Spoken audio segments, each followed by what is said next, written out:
वे बाल आते हैं अम्मी। तो बाल बांध के रखे ना बेटा, नाजिया से सीखिए, देखें कितनी तमीज से रहती हैं, देख के दिल खुश हो जाता है। अब इंसान हमेशा तमीज से तो नहीं रह सकता अपने घर पे। इंसान और जानवर में फर्क ही तमीज से आता है, और अच्छे घर की लड़कियों को चाहिए तहजीब का दामन कभी हाथ से ना छूटे। साजदा, क्यों इसे डांट रही हो? आज मत इसे कुछ कहो, कल इसकी सालगिरह है।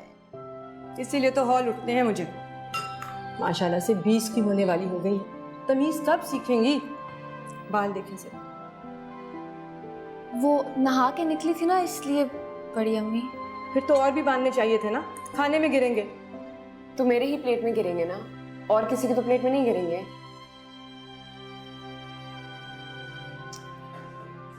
अरे कहाँ जा रही हो? रुको तो। छोड़े ना छोटी मम्मी, आती है मुझे डालने से, मुझे नहीं खाना। साजदा, क्यों इस तरह करती हो? हर वक्त गुस्सा, हर वक्त उसे डांटती रहती हो।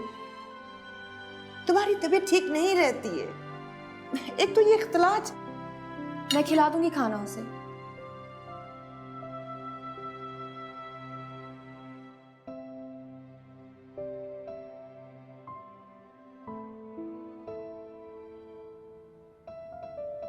लो। देखा तुमने? फुप्पी अम्मी ने उनको याद भी दिलाया था कि हमारी सालगिरह है, फिर भी डांट पिटी। तुम जानती हो ना, उनको खुले बाल बिल्कुल नहीं पसंद। यहाँ कौन है मैं देखने वाला? नौकर तक को इजाजत नहीं है आने की। शाजिया, उनकी तबीयत सारा वक्त खराब रहती है, इसीलिए वो जल्दी गुस्सा हो जाती हैं। तो मुझ पे क्यों उतरता है? क्योंकि तुम इन्हें मौका देती हो। उनका बस चले ना तो हमारे गले में पट्टा डाल के हाथ पांव बांध के बिठा देती। आजकल के ज़माने में कौन सी लड़कियां बुर्का पहनती हैं? पहले गर्ल्स स्कूल में, अब गर्ल्स कॉलेज में, फिर भी हमें बुर्के वाले नमूनिया बना के रखा है। वो दुनिया वालों से डरती हैं। वो दुनिया से ही डरती हैं और दुनिया हमसे। समझते कि हमारे बुर्के के नीचे कोई बम रखा हो। अब ऐसी भी कोई बात नहीं है, और फिर मैं तो काफ़ी सिक्योर फील करती हूँ। सिक्योर? इसी बुर्के की वजह से उस दिन वो पुलिस वाले में घूर घूर के देख रहे थे, जैसे हम कोई खुदकुश हमलावर हूँ। पुलिस वालों को तो घूरने की आदत है। अच्छा अब छोड़ो, खाना खाओ। मैंने नहीं खाना। शाजिया, तुम जानती हो तुम्हें बहुत चाहती हैं। तो उससे क्या होता है? जब सामने बैठो डांट पिटती है। कैसे चल रही हो, कैसे बोल रही हो, बाल बांधो, कपड़े ठीक करो, सर पे दुपट्टा पहनो। शाजिया, शाजिया जरा मेरे कमरे में आइएगा।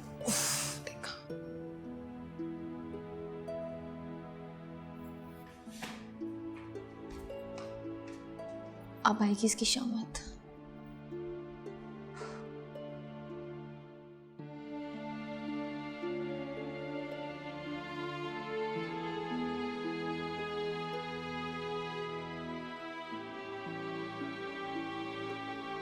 आइए, यहाँ बैठे।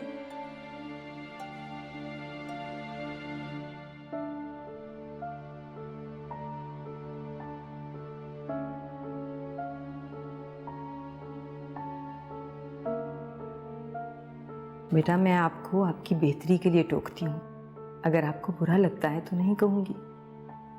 इतना भी टोकना नहीं चाहिए।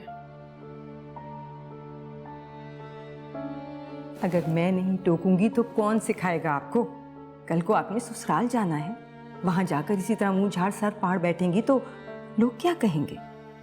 बड़ी जिम्मेदारी होती है बच्चों पर, माँ बाप का नाम रोशन करने की, खानदान का नाम रोशन करने की। कितना अरमान है हमें कि आप पढ़ लिख के बड़ी आदमी बने। इतने रोक टोक के साथ कौन बड़ा आदमी बन सकता है?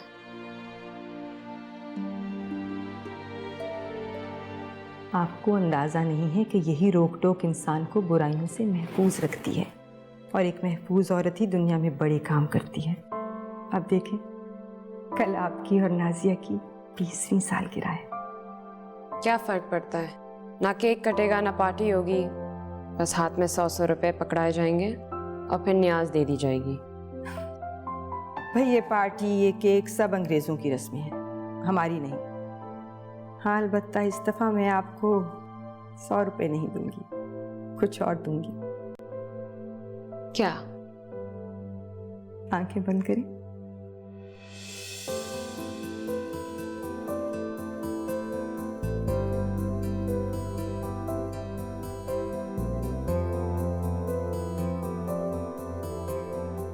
देखें। इतनी हसीन, ये मेरे लिए पहन के देखूं हाँ जरूर।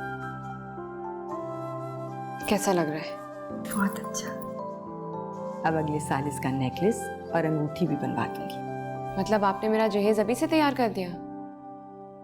लड़कियों को इतनी बेशर्मी से अपनी शादी की बात नहीं करनी चाहिए। नाजिया की तो शादी की बात कर सकती हूँ ना, क्या उसके लिए भी ऐसे ही नहीं है? काश ले सकती। खैर, बहुत ही खूबसूरत है। पता नहीं छोटी अम्मी नाजिया को क्या देंगी। पलंगपोश। अरे बेटा, जब तुम इसका अस्तर लगा लोगी तो मैं डचेस सेट, कुशन, तकिए के खिलाफ सब ला दूंगी। वैसे ये मेरी सालगिरह का तोहफा है या बड़े होने की सजा? कुछ भी समझ लो बेटा। वैसे बेटा, आहिस्ता आहिस्ता करके जहेज शुरू कर दो अपना तैयार करना। ये ठीक है। अब मैं और शाजिद दोनों बैठ के अपने अपने पलंगपोश काटते हैं। तुम्हें कैसे यकीन है कि उसे पलंगपोश ही मिलेगा? और नहीं तो क्या, थोड़े बेहतर कपड़े का होगा लेकिन पलंगपोश ही होगा। ऐसा होता तो वो अपने कमरे में उसे तोहफा देने के लिए ना बुलाती। अम्मी आप भी ना, बड़ी अम्मी उसे डांटने के लिए ले गई थी कमरे में, तोहफा देने के लिए नहीं। बड़ी भोली हो तुम बेटा। उसे ऐसे पलंगपोश की क्या जरूरत है? बड़े बाप की बेटी है वो, इतना बड़ा घर है उसका। वो तो उसे जेवर देने के लिए बुला रही थी। तो ये अच्छी बात है ना अम्मी, आप दिल छोटा मत करें। और वैसे भी मैं शाजिया की सारी चीजें तो इस्तेमाल करती हूँ, और फिर बड़ी अम्मी ने और फुप्पी अम्मी ने कभी हमारे बीच में फर्क भी नहीं किया। आप प्लीज ऐसी बातें मत किया करें, मुझे अच्छा नहीं लगता। छोटी उम्र के फर्क भी छोटे होते हैं बेटा, बढ़ती उम्र के फर्क भी बड़े होते हैं पहाड़ जितने। वक्त आने पे सब समझ आए। अल्लाह ना करे कि ऐसा कोई वक्त है जब मुझे इतनी खतरनाक बातें समझनी पड़े। लेकिन आप देखिएगा, वो अपने जेवर लाके मुझे दिखाएगी। नहीं लाएगी वो। ऐसा हो ही नहीं सकता। इस दुनिया में सब कुछ हो सकता है, देख लेना। क्या मतलब मैं अपनी जेवर नाजिया को नहीं दिखा सकती? ऐसी क्या बात है? मैं मना नहीं कर रही, लेकिन अगर ना दिखाएं तो बेहतर होगा। नहीं दिखाऊंगी तो शेयर कैसे करूंगी उसके साथ? ये आपके जहेज के लिए है, शेयर करने के लिए नहीं है। वैसे भी उसे देख के दुख होगा, क्योंकि ना तो सलीमा ऐसा अफोर्ड कर सकती हैं और ना ही मेरी इतनी गुंजाइश है कि एक जैसे दो बनवा सकूं। अम्मी आप हमेशा मुझे उससे ज़्यादा बेहतर चीज़ें देती हैं और वो बिल्कुल माइंड नहीं करती, उल्टा खुश होती है। पैसा और जलन बहुत बुरी चीज़ होती है बेटा। मजबूत से मजबूत रिश्ते को दीमक की तरह चाट जाता है। अम्मी आप कैसी बातें कर रही हैं? क्या आपको लगता है नाजिया मुझसे जलेगी? और इन बूंदों में जलने की क्या बात है? मेरे बस में होता तो मैं उसे ऐसे 10 बूंदे देती। जलने के लिए चिंगारी ही काफ़ी होती है, और आप तो जानती हैं एहतियात कितनी ज़रूरी है। आपको तो दिखा के खुशी होगी, लेकिन अगर उसे एहसास कमतरी हो गया तो ये कोई अच्छी बात तो नहीं होगी ना। मेरा मशवरा यही है कि ना दिखाएं।